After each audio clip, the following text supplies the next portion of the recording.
याद करिए, और पत्रकार साथी गवाह हैं। 2014 में जब वो पहली बार प्रधानमंत्री बने तो वो क्या कहते थे? विजन। अब क्या कहते हैं? My vision is television.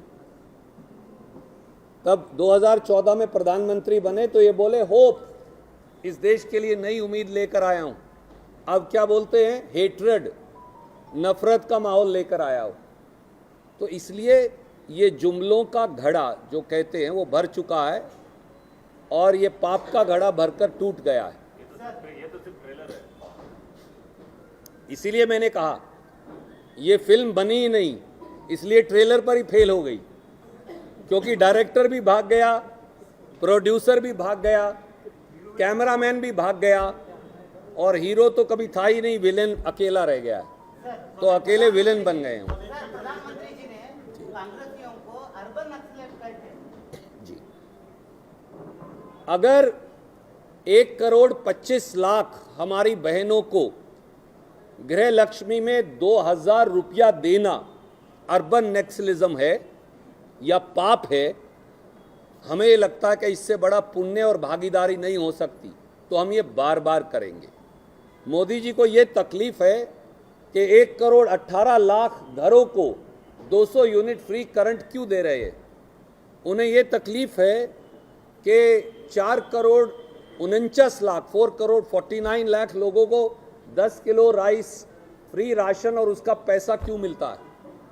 उन्हें ये तकलीफ है कि 35 लाख हमारी महिलाएं फ्री बस ट्रेवल क्यों करती है। उन्हें ये तकलीफ है कि युवा निधि में बच्चों को स्टाइपेंड क्यों मिलता है। क्या प्रदेश में भागीदारी करवाना लोगों की अर्बन नक्सलिज्म है या रूरल नक्सलिज्म है? हम लोगों को सरकार का मालिक बनाते हैं, उनको भागीदार बनाते हैं। हम सब नौकर हैं कर्नाटक के लोगों के, वो मालिक हैं जो आपके दर्शक और पाठक। आपने 2 सवाल पूछे, मैं दोनों का जवाब दिया, और मुझे लगता है आदरणीय मेरे साथी ने पूछा था, मैंने जवाब दिया, पर मैं फिर संक्षिप्त में थोड़े शब्दों में फिर दोहरा देता हूँ। देखिए, जिस आदमी के पास 10 साल के बाद सिवाय गाली देने के कुछ नहीं बचा, उस आदमी पर मुझे दया भी आती है, और उनकी बैंक करप्सी ऑफ आइडियाज पर, उनके वैचारिक दिवालियेपन पर कई बार भारत माँ की आत्मा को कितना पीड़ा हो रही होगी जब देश का प्रधानमंत्री वैचारिक दिवालियेपन से ग्रस्त हो, तो कई बार इस बात को सोचकर दुख भी होता है।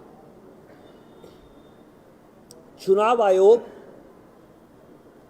एक समय में निष्पक्ष होता था, क्योंकि chief justice of India, leader of opposition और प्रधानमंत्री चुनाव आयोग को चुनते थे। अब कैसा चुनाव आयोग है? मोदी जी का जेबी चुनाव आयोग। अपनी जेब से वो चुनाव आयोग निकालते और यहाँ बिठा देते।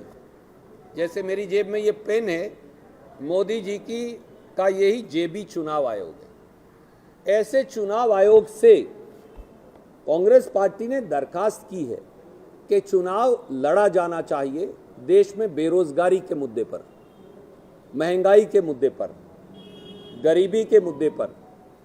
चुनाव लड़ा जाना चाहिए तरक्की के मुद्दे पर। चुनाव लड़ा जाना चाहिए अस्पताल, स्कूल, IIT, IIM के मुद्दे पर, सड़क के मुद्दे पर, डैम के मुद्दे पर, इरिगेशन के मुद्दे पर मोदी जी केवल और केवल नफरत का एजेंडा, होप टू हेट्रेड ही has travelled, as I said. और हमने दरख्वास्त तो दी है, पर हमें उम्मीद कोई नहीं है, इसलिए हम लोगों की अदालत में हैं। जेबी चुनाव आयोग से उम्मीद बहुत कम है हम, क्योंकि वो तो भय से ऐसे कांपते हैं, वो तो उनकी जेब की संपत्ति है। मैं बहुत गंभीर आरोप लगा रहा हूँ, और इसलिए लोग जो हैं वो भगवान हैं असली। लोग इस प्रकार का नफरती एजेंडा नाकारेंगे और वोट की चोट से उन्हें काली चोंबू दे देंगे। बीजेपी का DNA ही SC, ST, OBC विरोधी है। आप मुझे बताइए, क्या ये सही नहीं कि हेगड़े जी जो बीजेपी के लीडर हैं कर्नाटक में, वो संविधान बदलने की बात कर रहे हैं? क्या ये सही नहीं कि अरुण गोविल जो बीजेपी के नेता हैं, यूपी में मोदी जी के चहेते हैं, जिन्हें उन्होंने खास तौर से अपनी जेब से निकालकर बीजेपी की टिकट दी है, उन्होंने कहा मोदी जी ने मुझे कहा है हम संविधान बदल देंगे।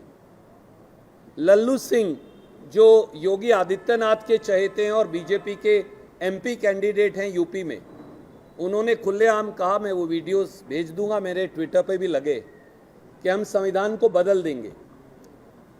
मोदी जी और भारतीय जनता पार्टी की एक और नेता हैं, ज्योति मिर्धा जी, राजस्थान में, क्या ये सही नहीं कि उन्होंने अभी कहा कि हम संविधान बदल देंगे? आरएसएस के प्रमुख मोहन भागवत जी तो पहले ही आरक्षण के बारे में कह चुके हैं कि ये आरक्षण जो है इस पर पुनर्विचार होना चाहिए।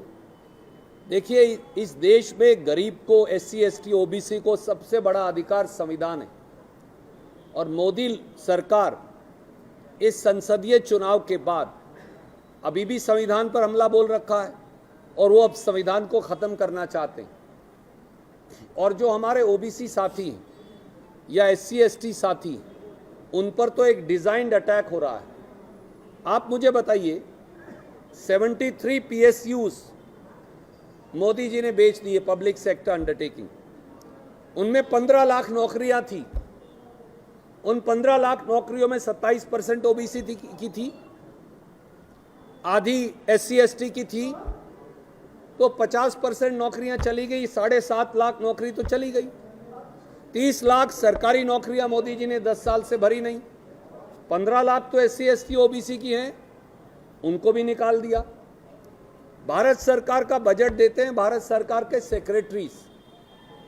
पहले प्रमोशन से लोग बनते थे, एससी एसटी ओबीसी को भी मौका मिलता था। अब उन्होंने लेटरल एंट्री कर दी है, यानी प्राइवेट सेक्टर से डायरेक्ट भर्ती करते, ज्वाइंट सेक्रेटरी से ऊपर। तो अब तो कोई सेक्रेटरी एससी एसटी ओबीसी का है नहीं, क्योंकि उनका आरक्षण ही खत्म कर दिया आपने। हमने एससी एसटी सब प्लान बनाई थी, वो भी खत्म कर दी। हमने ओबीसी जनगणना की थी, मोदी जी उस रिपोर्ट को जेब में डालकर बैठ गए। ये ओबीसी के हक की बात है या ओबीसी विरोधी मानसिकता है? दूसरा, आपने कहा एक बिटिया के बारे में, मैंने कल विस्तृत तौर से निरंजन हिरेमठ जी, उनकी धर्मपत्नी, उनके बेटे, उनके पूरे परिवार से, श्री HK पाटिल, श्री संतोष लाड, प्रसाद अभया, हिंडस गिरी जी, सलीम अहमद जी, हम सब मिलकर आए थे।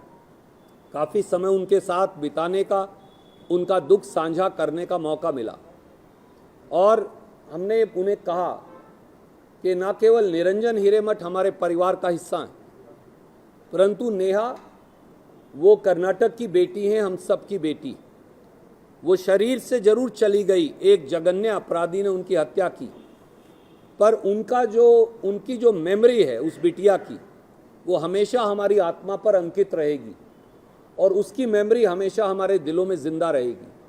इसलिए सिद्धारमैया जी ने और कांग्रेस सरकार ने 3 बड़े फैसले किए हैं परिवार से चर्चा करके। पहला, हम एक स्पेशल कोर्ट का इमीडिएटली गठन करेंगे।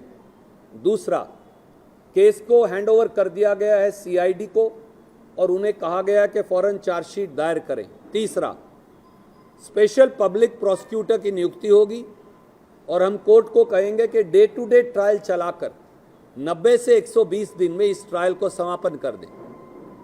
चौथा, सरकार ने फैसला किया है कि स्पेशल पब्लिक प्रोसिक्यूटर के माध्यम से सरकार उस अपराधी के खिलाफ कैपिटल पनिशमेंट यानी फांसी की सजा मांगेगी और सुनिश्चित करेगी कि ऐसा अपराध करने वाले को फांसी की सजा मिले। अपराधी की ना कोई जात है ना धर्म हो सकता, इतनी कड़ी सजा उसे देंगे कि सब अपराधियों की रूह कांप जाए और कोई दोबारा हमारी किसी बेटी की तरफ आंख उठा के ना देख सके। बीजेपी क्या कर रही है? वो लाशों पर, हत्या पर राजनीति कर रही है। ये घिनौनी बात है, शर्मनाक है। उन्हें चुल्लू भर पानी में डूबकर मर जाना चाहिए। आप किसी बिटिया की हत्या पर राजनीति कर सकते हैं? वो रोटियां सेकने की कोशिश कर रही है वोट की, हम न्याय दिलाने की कोशिश कर रहे हैं। मेरा आप सबसे भी आग्रह है, आप जागरूक हैं। अभी कभी हम रास्ता भटकते हैं तो आप हमें रास्ते पर दोबारा लाते हैं, इसके लिए हम कृतज्ञ हैं आपके। हम मोदी जी की तरह आपको जेल में नहीं डालेंगे, ना आपकी नौकरी बर्खास्त करवाएंगे मालिक को कह के हम हाथ जोड़कर आपका धन्यवाद करेंगे। तो हम केवल आपको ये कहना चाहते हैं कि देखिए, एक बिटिया की हत्या हुई है, उस पर कार्रवाई पूरी हो रही है, परिवार की तसल्ली है। हम सबको, विपक्ष के मेरे साथियों को भी, मेरे पत्रकार साथियों को भी और हमको खुद को भी अब और ज़्यादा सेंसिटिव होना पड़ेगा और उस बिटिया की स्मृति में परिवार को कोई आहत ना पहुंचे, ये करना पड़ेगा। आपको कहा था मैंने लास्ट सवाल। नहीं सर, ये दोनों मुझसे नाराज हो जाएंगे, फिर अगली बार आने नहीं देंगे मुझे यहाँ।